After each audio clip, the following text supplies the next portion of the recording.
جو لوگ مصیبتوں کو برا سمجھتے ہیں، ایک صحابی تھے، ان کی شادی ہو گئی ایک صحابیہ سے، نکاح ہوا تھا مدینے میں، سال بھر خوشحالی سے گزرتے رہے، بہت اچھے دن گزرے۔ سال ختم ہونے کو تھا کہ خاتون جو ہے لڑائی کرنا شروع کر دیتی، کہتی ہے مجھے تمہارے ساتھ رہنا نہیں، مجھے طلاق چاہیے، ڈائریکٹ طلاق۔ تو اس صحابی نے کہا ہوا کیا؟ وہ صحابیہ کہتی تھی نہیں مجھے تمہارے ساتھ رہنا نہیں۔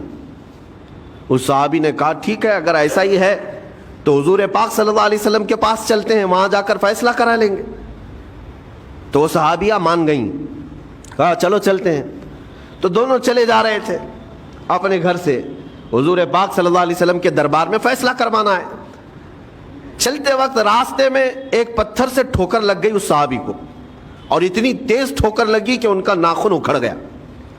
اب وہ ان کی خاتون جو بیوی صحابیاں ہیں وہ فوراً اپنے دوپٹے کا کپڑا پھاڑ کر کے انگلی کو باندھتی ہیں اور خون روکتی ہیں، اور اس کے بعد کہتی ہے چلو واپس گھر چلتے ہیں۔ گھر واپس آنے کے بعد وہ کہتی مجھے طلاق نہیں چاہیے، ساتھ میں رہوں گی۔ کہا عورتوں کا موڈ، عورتوں کا اس طرح کا فیصلہ کیا بات ہے؟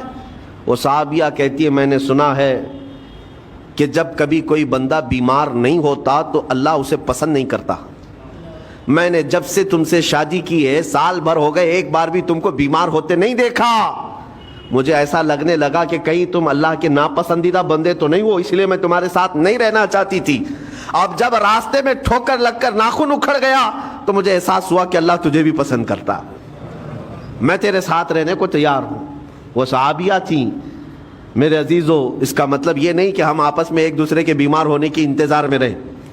شوہر یہ سوچے کہ میری بیوی بیمار کیوں نہیں ہوتی، اور بیوی یہ سوچتی رہے کہ میرا شوہر بیمار کب ہوگا۔ وہ توکل کا اعلیٰ درجہ ہے۔ انتظار اور تمنا مت کرو بیمار ہونے کا، بلکہ بیماری آ جائے تو اللہ کا شکر ادا کرو، آ جائے تو صبر کرو۔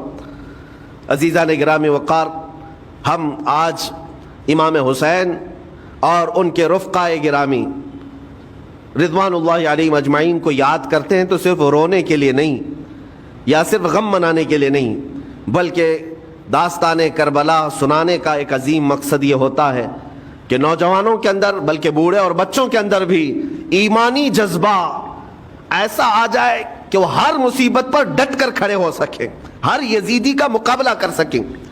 ایک تو اس کا میسج یہ ہے، اور دوسرا میسج یہ ہے کہ چاہے جیسی بھی مصیبتیں آئیں ایمان کے ساتھ رہنا ہے، صبر اور شکر کو ہرگز نہیں چھوڑنا ہے۔ مصیبتیں ہمارے پاس اب اتنی بڑی تو نہیں آتی کہ ایک خاندان کے ہی اتنے لوگوں کو کاٹ دیا جائے، ایسی مصیبتیں تو نہیں آئی۔ اب جو کچھ بھی آتی ہیں ہمارے ساتھ وہ مال کی کمی کی، کبھی دکان میں دھندا نہیں چلتا، کبھی بچے کسی کو نہیں ہو رہے ہیں، یا پھر گھر میں کوئی بیمار ہے، کوئی مستقل بیماری آ گئی ہے، یہی تو مصیبتیں ہیں۔ مومن کے لیے یہ قید خانہ ہے، زیادہ آسائش اور آرام کی فکر نہ کرو۔ یہ دنیا مومن کے لیے قید خانہ ہے۔ اسی لیے شاعر نے کیا خوب کہا، جب کسی کا انتقال ہوتا ہے، ایک سچے مومن کا انتقال ہوتا ہے تو لوگ کہتے فلاں مر گیا فلاں مر گیا، تو ایک شاعر نے بہت اچھے انداز سے کہا ہے کہ کون کہتا ہے کہ مومن مر گیا؟ جو سچا مومن ہے اس کے لیے کہہ رہا ہوں۔ وہ شاعر نے کہا کون کہتا ہے کہ مومن مر گیا، قید سے چھوٹا وہ اپنے گھر گیا۔ حقیقت تو یہ، قید سے چھوٹا وہ اپنے گھر گیا۔